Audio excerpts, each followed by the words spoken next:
goal is six figures or more. The goal is $20,000 a month minimum. The goal is freedom, financial and physical. And the only reason I'm able to talk about this the way I do is because I used to be on the other side of the screen, searching, trying to figure out why nothing I did ever seemed to stick, why approvals felt random, why some people moved effortlessly while others stayed stuck. Once I learned how credit actually works, not just the surface level stuff, my life changed. That's why the network exists. And that's why we've been doing this for almost 5 years now. A lot of people think building a CPN is just about getting a number and adding a trade line. That's the fastest way to end up with a ghost file. A real CPN is an identity build. It's consistency. It's data alignment. It's making sure every system that looks at you sees the same story.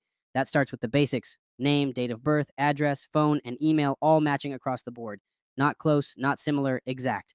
Consistency is what tells automated systems you're real. Once a file exists, public records are what give it weight. Public records are how your identity shows up outside of just the credit bureaus. They're what lenders, banks, and data vendors cross-check when they're deciding whether to trust a profile.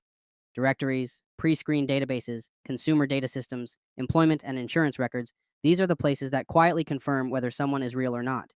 That's why a file with public records behaves completely different from one without them. Systems like opt-out pre-screen, list yourself, LexisNexis, Innovis, and similar consumer data aggregators are examples of how identity data spreads and gets verified across platforms. When those systems recognize you, things start sticking.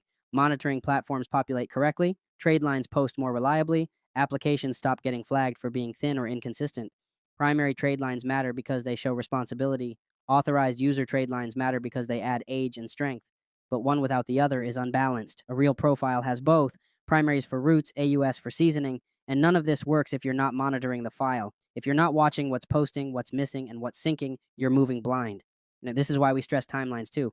Files don't become solid overnight. Public records take days to populate. Trade lines take time to report. This is a process, not a hack.